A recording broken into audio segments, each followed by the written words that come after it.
Welcome, everybody.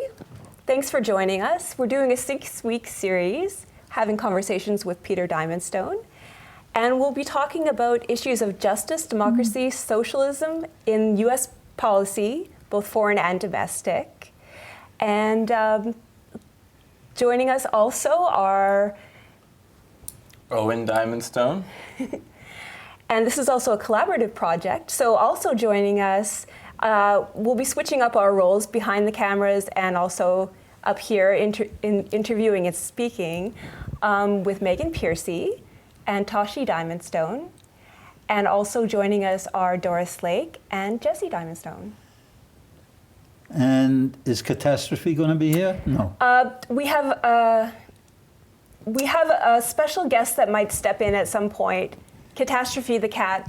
We're waiting to see on that. See if we can get that passed or not. But for our first episode. So for the first episode that we'll do tonight, we'll talk a little bit about alternative politics in Vermont and what that has looked like in the past and what it looks like today. And some other topics that we'll look into in coming weeks will be alternative politics throughout the last century and labor movement in the United States and defining democratic socialism, what that originally looks like, what people like Bernie Sanders are saying it looks like today, and also U.S. foreign policy and its implications in alternative politics and socialism and democratic socialism.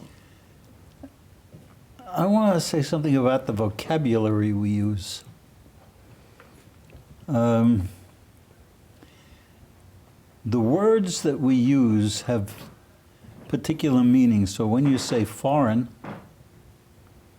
in terms of our policy, that has a different meaning than our international policy.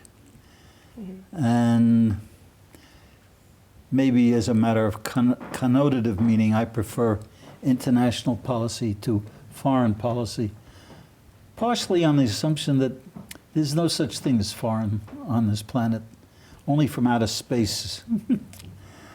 And my memory is this started out as a conversation in one of the rooms of my home.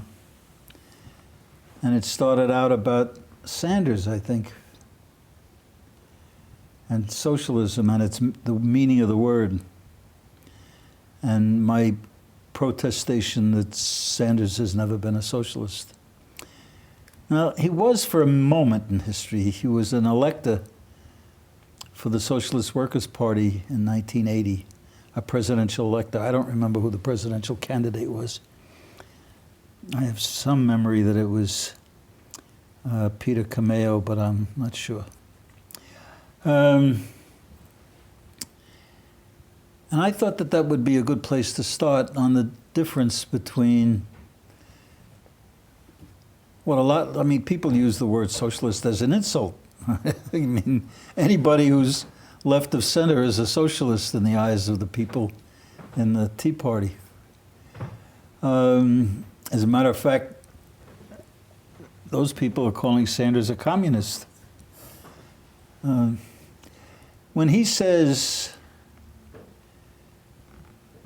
that the society that comes closest to ideal for him is Sweden or Denmark, they are both capitalist countries with pretty well-developed safety nets for the poor and those who can't seem to make it to what he calls the middle class. If you're a socialist, you don't believe in a middle class. There's only one class, and we're all in that class. And when I talk about it, I mean we will confiscate wealth, not pay for it in cash, not develop it in any way as a income-producing method for those who own wealth. We will confiscate it and redistribute it so that everybody is in part of one class, from one end of the earth to the other. And it's important that it's international, because you can't have socialism in a country-by-country basis, because the capitalist world will do everything it can to destroy every effort like that. We start with the Soviet Union and the invasion, and what's called the Archangel expeditions that the Western capitalist states undertook. That ended up, my memory is it was something like 11 out of the 13 time zones of the Soviet Union were conquered by the capitalist world until the Red Army drove them out. And in that connection, this connects to, everything connects, right? You just have to find the connections. In 1886, in Chicago, an incident occurred in the beginning of the strikes for the 8-hour day that's known as the Haymarket tragedy. That's one of the terms that's used. On the 4th day of the strike, 4 of the Haymarket defendants were executed by hanging. 1 committed suicide, 3 were imprisoned and released after being pardoned by the governor of Illinois, whose name at the moment escapes me, but who had been a hopeful for the Democratic presidency, but that hope disappeared when he pardoned the Haymarket martyrs. And we need to see the connection of that incident to the entire world situation and the suppression of labor and socialist states as they develop. In the United States, that labor force has been under the gun of government ever since it began. And it's moved over to the same sort of things with relation to political parties that support labor. Liberty Union established the institution of commemorating International Labor Day. 1986 was the centennial, and we had the Liberty Union Haymarket Centennial Committee. And as soon as that commemoration was over on the Haymarket on May 1st, we established the Bicentennial Committee, because that was 100 years away. We should not ignore the fact that it's only 100 years away. The state of Vermont has undertaken a number of legislative actions, as have other states around the country, and you could get a hold of Richard Winger's, what's the name of his election records? I can't think of the name of it. Anyway, you can Google Richard Winger and you'll get the whole, he's got a collection of all kinds of election records that he keeps in San Francisco, where he lives.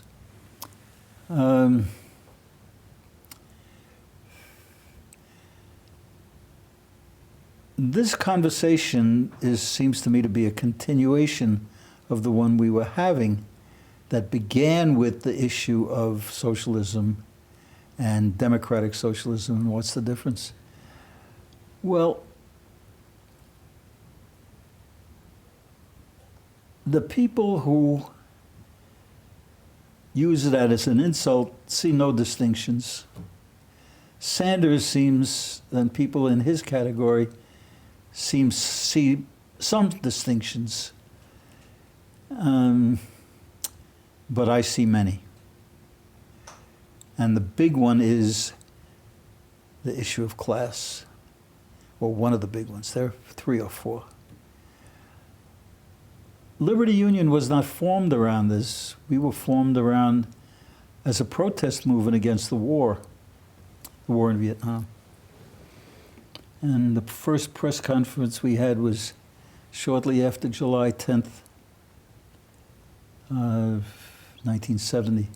And Bill Meyer, who was the person who organized this party at his home in the last weekend of June of 1970, he was our candidate for the U.S. Senate. And he said his candidacy was about trying to move the Democratic Party to the left. And Dennis Morrisseau, who was our candidate for the U.S. House, said his candidacy was about ending the war in Vietnam. And I said that my candidacy was about building a political party that would have candidates for every elective office in the state. I have not been very successful. They have been successful. I see. Can you tell us a little bit more about some of the circumstances surrounding the inception of the Liberty Union Party? Was the political climate ripe for alternative parties to crop up at that time in this area?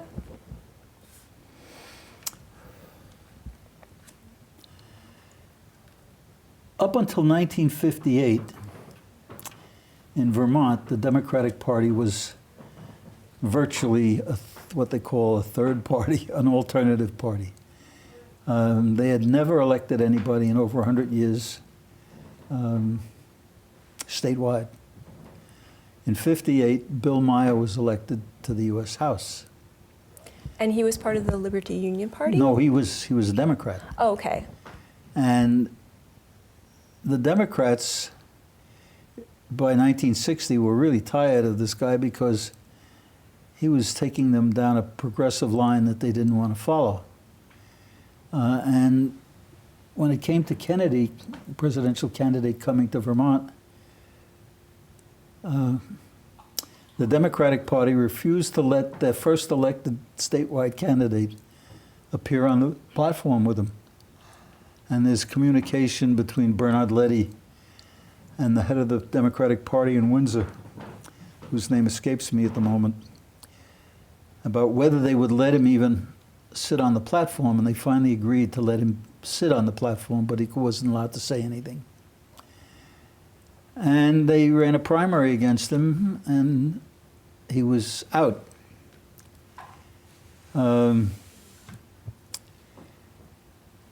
It was 10 years later that he got to form the Liberty Union Party. And that came about in a strange series of events for me. In February, the new party, which was then already the third party, or the alternative party in Vermont, invited me to a meeting at a restaurant in Springfield. I attended, and they wanted to know if I'd be willing to be a candidate of their party, the new party. And I said, under no circumstances will I be a candidate. Words I would swallow a couple of months later. I did agree to help in organizing an alternative party. And when we met in Springfield in June, early June, Dennis Morrisseau agreed to be a member of the executive board of this party, the new party. Bill Meyer spoke, wanted to know if the new party would nominate him for the U.S. Senate because he was going to be a candidate, whether we liked it or not. The next day, unbeknownst to me, Denny badmouthed the party had agreed to support the day before. And I learned about it as we were getting together to form Liberty Union. There are not many people left who were there. Martha Abbott is one. Doris and myself. Our young children who were quite young at the time. there may be some others. Denny Marceau was there the second day on the plea of Martha. I agreed not to be the candidate. I was furious at Denny when I heard what he had said. And I said, well, I'm going to be a candidate for Congress just to shut his mouth. Next day he came and said the press misunderstood what he was saying. He was sorry that there was any misunderstanding. And I and Richard Clark, Betty Clark is still alive, I think.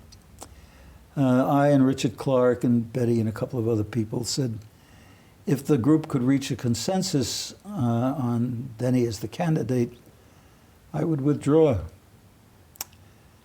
And so then several of us met out in the dining room over the food and decided to discuss why are we here instead of in the other room voting. And we all agreed that they could never reach consensus if the few of us who were at the table remained inside. And then they said to me, well, if you were willing to be a candidate for the U.S. House, and now you've withdrawn as a candidate for the U.S. House in favor of Marceau, why not be a candidate for Attorney General? You can't say you would never be a candidate now. You had already agreed to be, so I sort of backed into that and had no way out. And that tradition of taking the party nomination for the slot that we don't seem to find anybody for has been my traditional role in Liberty Union. That's why I've been a candidate for so many different offices. And what am I a candidate for this time is the U.S. Senate. Nobody wanted to do it. Can you tell us a little bit about the key principles of the Liberty Union Party, the reasons that it formed, and its policies or its platform? Yeah, we got to that in that press conference where I mentioned the three different goals. But mine had not the war or drawing the Democratic Party to the left. It had specifics. One of them was socialized health care, which has brought me into conflict with people in my own party, with people outside. They mean single payer. Single payer does not mean to me socialized health care. It means it's a mechanical system for how capitalists get paid for the services they render. I'm talking about a system where there are no capitalists, where drug production is a function of community, of the community that owns the industry. But there's no private ownership of the drug industry. There's no private ownership of hospital. People who deliver medical services will be on contract to communities at different levels, state, local, national. But there's no profit making. That was my slogan from the beginning, no profit making from pain. That was one. Another was the confiscation of wealth beginning with income.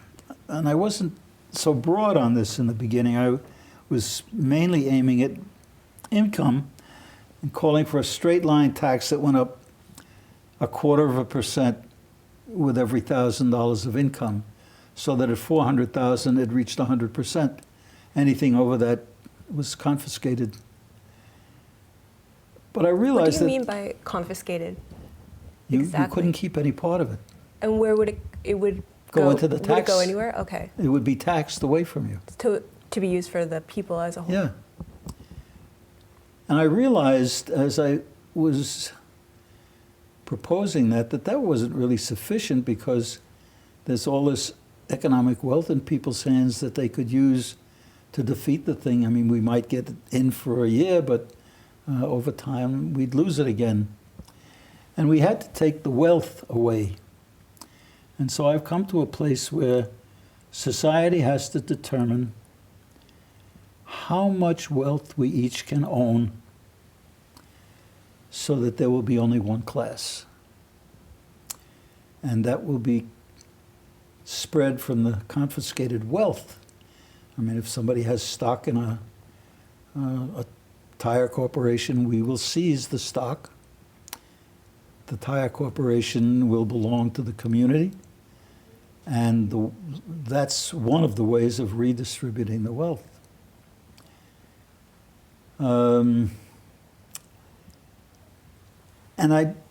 The other thing is the international nature of it. The first sentence in the Liberty Union platform was adopted in 1978. Sanders left in November of 77. In the summer of 78, we adopted the platform almost as it stands today. We added the last paragraph about violence in 1980 when Carter reinstituted draft registration. But that sentence begins with the role of government is to see that all the people of the world have a materially secure life. Now that really is that part of to each according to need. And the role of government is to make sure that people have what they need in order to live on this planet. And later on, when we talk on the platform about people being paid even if society finds no use for their efforts, that is, they're not employable, that line is from each according to their ability, to each according to need, from each according to ability. And where is that quote from? I don't know. Someplace in socialist law or socialist writings. What I've absorbed is no longer identifiable by author. I mean, just part of me now. Actually, I think it may be from the manifesto, but I'm not sure. Sounds like Marx a little bit to me, but it has sort of a universal feel to it. So there is that aspect. We drafted a platform in '71 at Castleton, and why I can never remember that guy's name. It's beyond me. He was a teacher at Castleton, and I can't remember his name. We adopted that in a draft in '71, after the special election of '72, when Doris was a candidate for the U.S. House and Sanders was a candidate for the U.S. Senate. We sort of came together. Things were gelling as a political party. Before that, we were sort of scattered around. It also brought the opposition together. Now, Doris got almost 5% of the vote, 4.94 or something like that. In the following election, in not '72, but in the regular election of '74, Michael Parenti got well over 5%. And so... Which is what's needed to maintain major party status. Major party status. So the legislature looked at that and said, oh, these guys are going to make their 5% in the U.S. House race. So let's eliminate the U.S. Well, we can't eliminate the U.S. House race because there's the Senate race. People will say, how come you didn't eliminate the Senate race? Oh, okay, we'll eliminate both of them. And so in '76, I think it was, they adopted legislation that said the 5% requirement applies to only state offices, not federal offices. That was the beginning of the clamping down. Then came the requirement of a certain number of towns. Then came they made some requirement about bylaws. We had filed our bylaws with the guy before Guest, the Republican who died recently, I think. And those bylaws now violate the state laws on party organization. We early on said that there will be no secret ballot in Liberty Union, no secrets from each other. Those of us who are members will have to argue it out in public and see if we can reach agreement on a majority rule. Later, we said to reach agreement on consensus.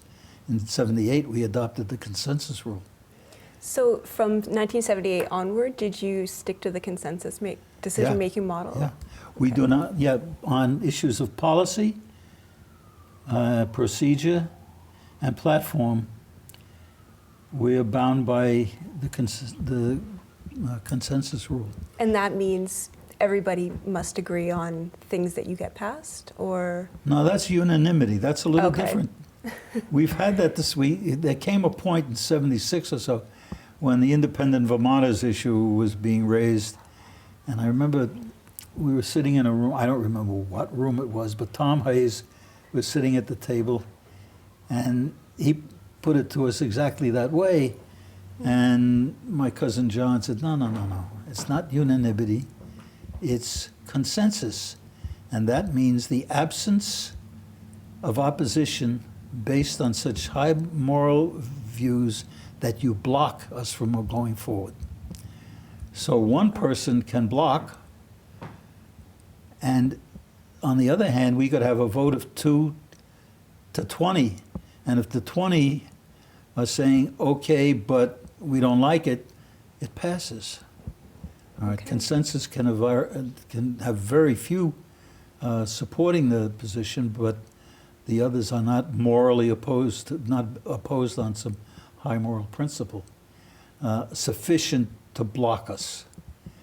And we've been able to move forward on it. We've just recently adopted a position on marijuana, where we said that, and it's in keeping with it. In 1988, we took a position on all illegal drugs, and we said that they should be legal, there should be no criminal penalties. And this time we said the decision should not be up to the legislature, to the elite. The decision should be up to the populace at large, and there should be a referendum on the issue of owning it, growing it, and selling it, and grading it. It was a voluntary grading system, I think we called for. But the wording of the referendum that we want is quite clear. I know that if they do agree to have a referendum, they will botch the wording so badly, I'll probably be opposed to the to the issue. That's commonly the way the elite defeat referenda. But we have come from that '78 decision. Well, there's one other one. We decided on open balloting, no secret ballot.